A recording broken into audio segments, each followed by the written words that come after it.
আমি পদ্মজা, পর্ব সংখ্যা 37, লেখনীতে ইলমা বেহরোজ, গল্প পাঠে আমি আফসানা পারভিন। ভোরের আলো ফুটতেই পদ্মজা নিজেকে শক্ত করলো। গোসল করে এসে কোরআন শরীফ নিয়ে বসলো। হেমলতা বলতেন, মা বাবা মরে গেলে কান্নাকাটি না করে লাশের পাশে বসে কোরআন শরীফ পড়া ভালো, এতে করে কবরে আজাব থাকলে কম হয়। সে প্রতিটা অক্ষর পড়ছে আর কাঁদছে। জীবনের আকাশে সাতরঙা রংধনু নিভে গেছে, আর কখনো উঠবে না, কোনো দিন না। মোর্শেদ পাঞ্জাবির হাতা দিয়ে চোখের জল মুছছেন, আবার ভিজে যাচ্ছে। গোসলের পর হেমলতার মুখটা উজ্জ্বল হয়েছে, ঠোঁটের কোণে যেন হাসি লেগে আছে। পদ্মজা হেমলতার মৃতদেহের সামনে এসে দাঁড়ায়। সাদা কাপড়ে মোড়ানো লম্বা দেহটা দেখে বুকটা হাহাকার করে ওঠে। আকাশের দিকে তাকিয়ে বলে, আমি জানি তোমার রুহু আমার পাশেই আছে। এভাবে কথা না ভাঙলেও পারতে আম্মা, বলেছিলে কখনো কিছু লুকাবে না। বেহেশতে ভালো থেকো আম্মা, আমি পূর্ণা পেমা প্রান্তকে দেখে রাখবো। এরপর হাঁটু ভেঙে খাটিয়ার সামনে বসলো। হেমলতার কানের কাছে মুখ নিয়ে ফিসফিসিয়ে বলল, আল্লাহকে বলে খুব দ্রুত আমাকে নিতে এসো কিন্তু। আমির, হিমেল সহ আরও দুজন খাটিয়া কাঁধে তুলে নিল। কালিমা শাহাদাত বলতে বলতে তারা সামনে এগোয়। পূর্ণাকে 3জন মহিলা ধরে রেখেছেন। সে হাত পা দিয়ে ঝাঁপিয়ে চেষ্টা করছে ছোটার। তার ইচ্ছে হচ্ছে মৃত দেহটাই আঁকড়ে ধরে রাখতে। পদ্মজা মাটিতে বসে পড়ে, কি যেন বুক ফুঁড়ে বেরিয়ে যাচ্ছে। আম্মা আম্মা বলে 2 হাতে মাটি খামচে ধরে, মাটিতে মাথা ঠেকিয়ে বিড়বিড় করে, আমার আম্মাকে কষ্ট দিও না মাটি, একটুও কষ্ট দিও না। আমার আম্মাকে যত্নে রেখো, হীরের টুকরো তোমার বুকে ঘুমাতে যাচ্ছে, কষ্ট দিও না, কষ্ট দিও না। হাড় কাঁপানো শীতে কাঁপছে পদ্মজা। সন্ধ্যে থেকে খুব ঠান্ডা পড়েছে। এক কাপড়ে মাটিতে মা একা আছে ভেবে পদ্মজার অশান্তি হচ্ছিল। তাই কম্বল নিয়ে রাতের বেলা ছুটে আসে মায়ের কবরে। সদ্য হওয়া কবরের কাঁচা মাটির ঘ্রাণ আসছে। পদ্মজা কম্বল দিয়ে মায়ের কবর ঢেকে দিল। এরপর 2 হাতে জড়িয়ে ধরে কাঁদতে কাঁদতে বলল, আম্মা, মনে আছে তোমার? যখন আমি ছোট অনেক, আব্বা আমার গায়ের কম্বল নিয়ে গিয়েছিল, তখন তুমি তোমার শাড়ির আঁচল দিয়ে সারা রাত আমাকে জড়িয়ে ধরে রেখেছিলে, মনে আছে? আমাকে কেন সেই সুযোগ দিলে না? কেন বললে না তুমি মরণ রোগে আক্রান্ত? আমার জীবনে অভিশপ্ত আক্ষেপ কেন দিয়ে গেলে আম্মা? কেন পেলাম না আমার মাকে সন্তানের মতো আদর করার সুযোগ?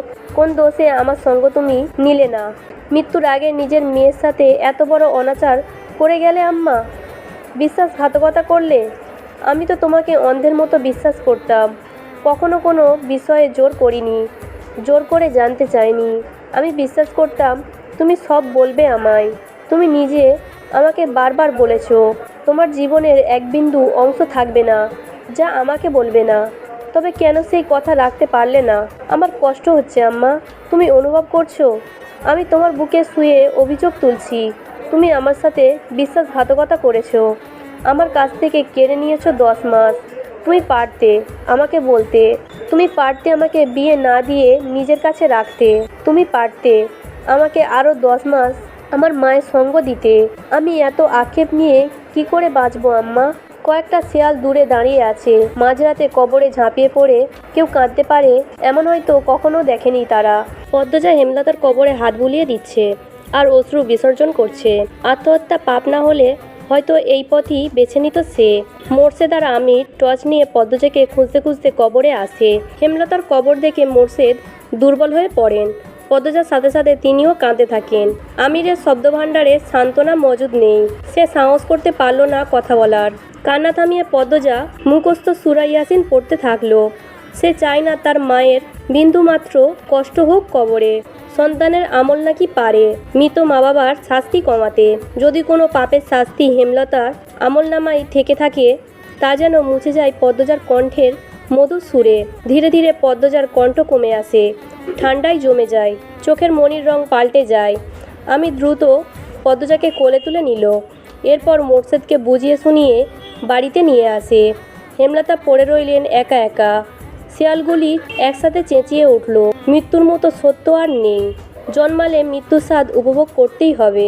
হেমলতার ঘরে পদ্মজা আর পূর্ণা বসে আছে, দরজা বন্ধ করে। পুরো বিছানা জুড়ে হেমলতার পরনের কাপড় চোপড়, এসবই শেষ স্মৃতি। পূর্ণা 2টো শাড়ি বুকের সাথে জড়িয়ে ধরে থেমে থেমে কাঁদছে। পদ্মজা মাটিতে বসে আছে, উস্কো খুস্কো চুল, পূর্ণা আর কাঁদতে পারছে না, বুক ফেটে যাচ্ছে, তবুও শব্দ বের হচ্ছে না। পদ্মজা হেমলতার চুড়ি দুটো হাতে নিয়ে বলল, আম্মা আম্মা বলে এখন কাকে ডাকবো? পূর্ণা আমাদের আম্মা কই গেল?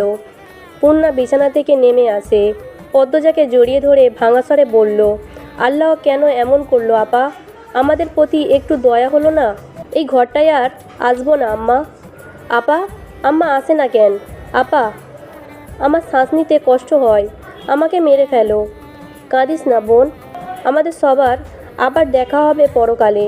এরপর আর মৃত্যু নেই, অনন্তকাল একসাথে থাকবো, ঠিক দেখা হবে। পালঙ্কের ওপর একটা পুরনো খাতা, পদ্মজা হাত বাড়িয়ে নিল। পূর্ণা এই খাতার প্রতিটি অক্ষর আগেই পড়েছে, তাই আর ঘাঁটালো না। সে ক্লান্ত দেহ নিয়ে মাটিতে শুয়ে পড়ে। পদ্মজা খাতার পৃষ্ঠা উল্টায়।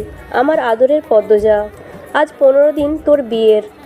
প্রতিটা রাত আমার নির্ঘুমে কাটে, পুরো বাড়ি জুড়ে তোর স্মৃতিগুলো আমায় বিষে জর্জরিত করে দেয়।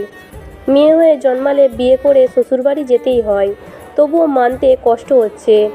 আমার মেয়ে সারা জীবনের জন্য অন্যের ঘরে চলে গিয়েছে। বলেছিলাম আমার জীবনের বিন্দুমাত্র অংশ তোর অজানায় রাখবো না। সেই কথা রাখতে আমি লিখতে বসেছি। স্বপ্ন ছিল তোকে অনেক পড়াবো, অনেক অনেক দিন নিজের কাছে রাখবো, কিন্তু মানুষের সব স্বপ্ন কি পূরণ হয়? দীর্ঘ 2 বছর আমার শরীরে বাসা বেঁধেছিল এক রোগ। প্রাথমিক অবস্থায় ছিল, কিন্তু পাত্তা দিইনি। যখন তোর ম্যাট্রিক পরীক্ষার জন্য আকবর ভাইজানের বাড়িতে গেলাম, তখন একজন ভালো ডাক্তারের সাথে আমার দেখা হয়। তিনি আকবর ভাইজানের বন্ধু, দেখা করতে এসেছিলেন। তখন তুই পরীক্ষা কেন্দ্রে ছিলি। ওনার নাম আসাদুল জামান, বিলেত ফেরত ডাক্তার। কথায় কথায় আমার সমস্যাগুলোর কথা বলি, তিনি খালি চোখে আমাকে দেখেন, কিছু প্রশ্ন করেন, ওনার ধারণা জানান আমি পার্কিনসন্স ডিজিজ নামক প্রাণঘাতী রোগে আক্রান্ত, যার 80% লক্ষণ আমার সাথে মিলে যায়। তিনি দ্রুত আমাকে পরীক্ষা করতে বলেন। এই রোগের চিকিৎসা তো দূরে থাক, দেশে এই রোগ পরীক্ষার কেন্দ্র হাতে গোনা 1-2টা আছে। সেদিনটা আমার জীবনের বড় ধাক্কা ছিল। আমি দিকদিশা হারিয়ে ফেলি। আমি মারা গেলে আমার 3 মেয়ের কি হবে? কি করে বাঁচবে? ভয়ানক এই রোগ নিয়ে তোর সামনে হাসতে আমার ভীষণ কষ্ট হতো, তবুও হাসতে হতো। মুহিব খুব ভালো ছেলে, তাই তাদের প্রস্তাব ফিরিয়ে দিইনি। আমি মারা যাওয়ার আগে তোর ভবিষ্যৎ নিশ্চিত করতে চেয়েছিলাম। বিয়ে ঠিক করে ফিরে আসি গ্রামে। প্রতিটা দিন প্রতিটা মুহূর্ত অসহনীয় যন্ত্রণায় কাটতে থাকে। আসাদুল জামান ঢাকার এক হাসপাতালের নাম লিখে দিয়েছিলেন, যেখানে এই রোগের পরীক্ষা করা হয়।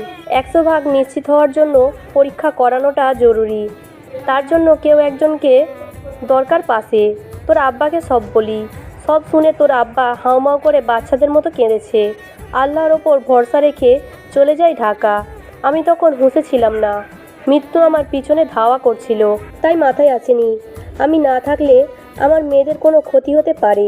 ঢাকা যাওয়ার পথে আল্লাহর কাছে আকুতি করি, যেন পরীক্ষায় কিছু ধরা না পড়ে, বিয়েটা ভেঙে দিতে পারি, আর আমার মেয়েদেরকে নিয়ে আরও কয়টা বছর বাঁচতে পারি।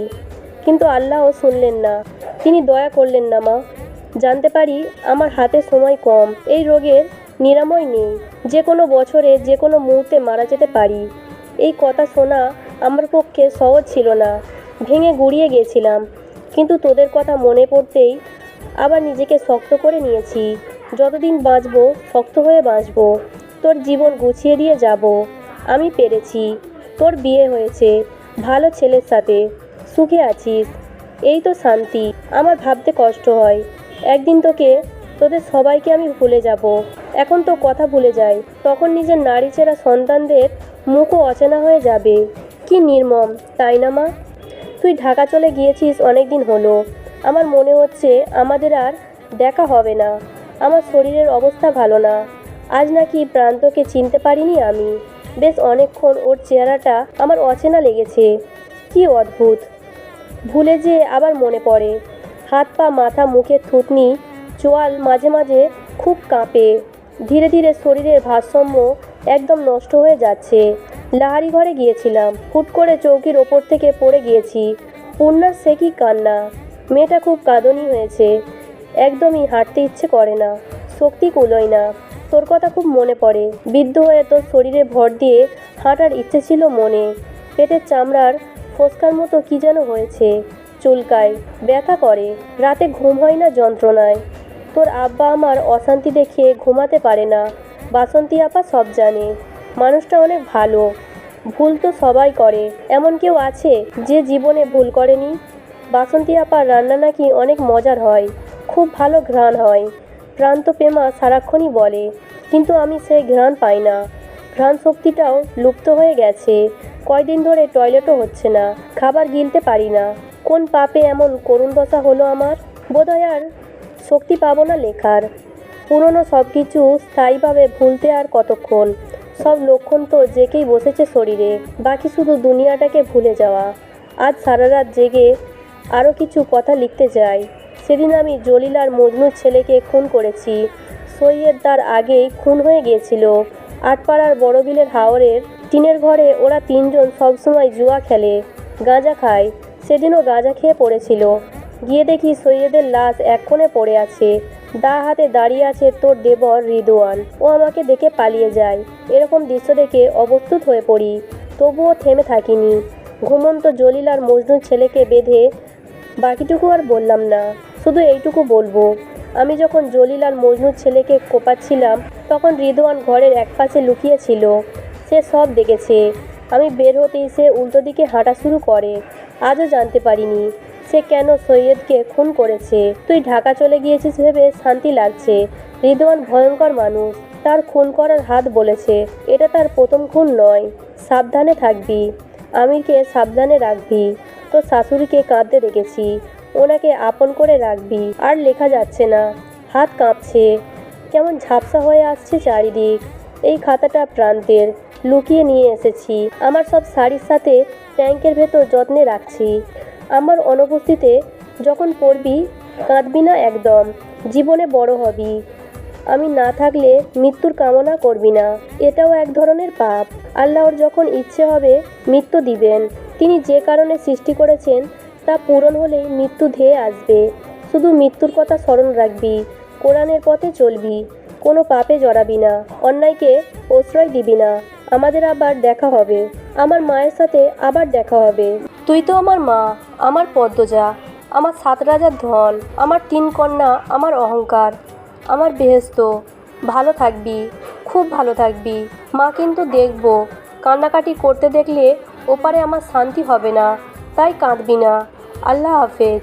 পড়া শেষ হতেই খাতাটা বুকের সাথে জড়িয়ে ধরে পদ্মজা হাত পা ছুড়ে আম্মা আম্মা বলে কাঁদতে থাকে। তার আর্তনাদে চারিদিক স্তব্ধ হয়ে যায়।